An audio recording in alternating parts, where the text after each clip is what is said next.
بصیر۔ قل کہہ دیجئے، ارأیتم کیا دیکھا تم نے، ان اتاکم عذاب اللہ او اتتکم الساعۃ اغیر اللہ تدعون ان کنتم صادقین۔ قل کہہ دیجئے، خطاب ہے رسول اللہ صلی اللہ علیہ وسلم سے، کس سے کہہ دیجئے؟ لوگوں سے کہہ دیجئے، ارأیتکم کیا ہے؟ حمزہ استفہام، استفہام یعنی کوسچن مارک کو کہتے ہیں، اور حمزہ یعنی الف جس کے اوپر حمزہ لکھا ہونا چاہیے کیونکہ یہ قطع ہے، وصلی نہیں۔ حمزہ استفہام ہے، تو حمزہ استفہام یہاں تعجب کے لیے۔ تعجب کا کیا معنی ہوتا ہے؟ حیرت کی بات ہے۔ ارأیتکم، رأیت کا معنی تم نے دیکھا، اور دیکھنا دو طرح سے ہوتا ہے، ایک آنکھ سے دیکھنا اور دوسرے علم سے جاننا اور بصیرت سے دیکھنا۔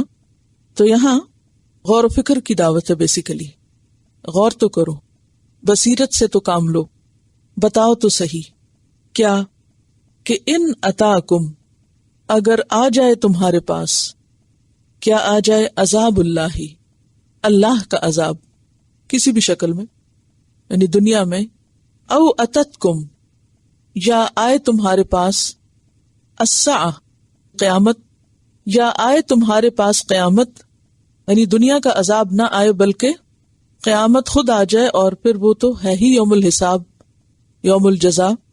اغیر اللہ کیا سوائے اللہ کے؟ اب پھر آپ دیکھیے جو ہے یہ حمزہ ہے، اور یہ کون سا حمزہ ہے؟ حمزہ استفہام ہے، ٹھیک ہے؟ استفہام کس کو کہتے ہیں؟ سوال کے لیے ہے۔ حمزہ کس کے لیے استعمال ہو رہا؟ سوال کرنے کے لیے۔ پہلا حمزہ تعجب کے لیے تھا، یہاں انکار کے لیے ہے۔ عربی میں الف بھی کہا جاتا ہے اور حمزہ بھی کہا جاتا ہے۔ الف جیسے الذین کا بیچ میں مل جاتا ہے، وصلی ہوتا ہے، اور قطعی وہ جو اپنا وجود برقرار رکھتا ہے۔ تو اس ایک حمزہ کے بھی کئی معنی ہوتے ہیں۔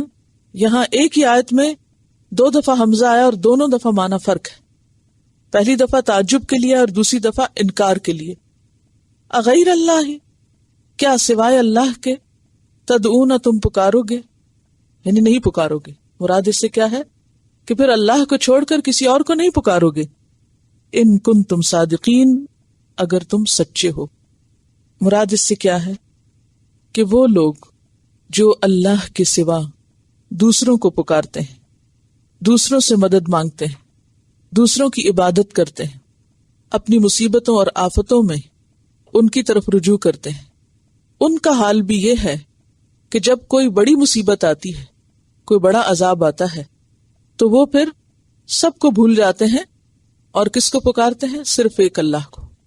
اور اگر دنیا میں اس موقع پر بھی ان کی آنکھ نہ کھلے تو قیامت کے دن جب ہر چیز سامنے آ جائے گی، ساری حقیقت عیاں ہو جائے گی، تو پھر کوئی ایک شخص بھی ایسا نہیں بچے گا جو اللہ کے سوا کسی اور کو پکار رہا ہو، کیونکہ معبود تو ان کے ویسے ہی ان سے گم ہو چکے ہوں گے، کہیں کوئی مدد کرنے والا نظر نہ آئے گا، وہ تو خود مجرموں میں کھڑے ہوں گے، یعنی ایسے لوگ جنہوں نے لوگوں کو اپنی عبادت کے لیے بلایا۔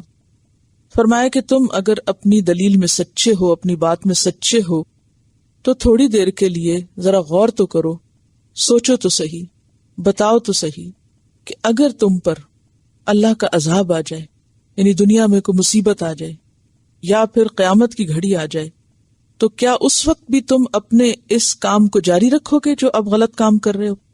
پھر بھی نہیں سنبھلو گے؟ نہیں، ایسا نہیں ہوگا، تم اس وقت تو صرف اللہ ہی کو پکارو گے۔ بل ایاہ تدعون، بلکہ صرف اسی کو تم پکارو گے۔ فیکشف، پھر وہ کھول دے گا، دور کر دے گا، کیا؟ ما جو، یعنی مصیبت، تدعون تم پکارتے ہو، الیہ طرف اس کے، یعنی اس مصیبت کے دور کرنے کے لیے جب تم پکارتے ہو، ان شاء اگر وہ چاہے، یعنی ایسی مشکل میں تو صرف تم اللہ ہی کو پکارو گے، پھر اگر وہ چاہے تو تم سے مصیبت دور بھی کر دے۔ وتنسون، اور تم بھول جاؤ گے، کس کو؟ ما تشرکون، ان کو جنہیں تم شریک ٹھہراتے ہو، یعنی بتوں کو، معبودوں کو، ہر چیز کو تم اللہ کے سوا چھوڑ دو گے۔ تو اس آیت سے کیا پتہ چلتا ہے کہ توحید ہر انسان کی فطرت میں ہے. عام حالات میں اگر کوئی شخص بھولا بھی رہے تو جب کسی بڑے صدمے سے، بڑی آفت سے دوچار ہوتا ہے تو اسے اس وقت خود ساختہ الہ، معبود سب بھول جاتے ہیں اور فطرت کی آواز غالب آ جاتی ہے، اور اس وقت انسان صرف اللہ کو پکارتا ہے، اور پھر صرف اللہ ہی کی ذات ایسی ہے جو مصیبت کو دور کر سکتی. فَيَكْشِفُ مَا تَدُونَ إِلَيْهِ، اور پھر انشاء اگر وہ چاہے تو کرے، وہ چاہے تو نہ کرے. اور اس وقت سب کے سب لوگ بتوں کو بھول جاتے ہیں، اپنے شریکوں کو بھلا دیتے ہیں. تو تنسونا کے دو معنی، ایک تو عام معنی بھلانے کا، اور دوسرا تترکونا چھوڑ دیتے، چھوڑنے کا، یعنی اس وقت تم بتوں کی طرف نہیں جاتے، صرف اللہ ہی کی طرف جاتے ہو. تو اس آیت سے ہمیں ایک بہت بڑا سبق ملتا ہے، اور وہ یہ کہ مشکل کے وقت، تکلیف کے وقت، پریشانی کے وقت، خواہ وہ بڑی ہو یا چھوٹی، کسی بھی اضطراری کیفیت کے وقت رجوع صرف اللہ سے کرنا چاہیے. اللہ کے سوا کسی دوسرے کی طرف نہیں دیکھنا چاہیے، کیونکہ مسلمانوں میں سے بھی بعض لوگ ایسے ہیں کہ جو اللہ کے سوا دوسروں کو پکارتے ہیں. یہ تمام چیزیں جو ہیں یہ خود ساختہ ہیں. تو یہاں ایسے سب لوگوں کے لیے ایک بہترین سبق ہے کہ مشکل کے وقت صرف اسی کو پکارنا چاہیے.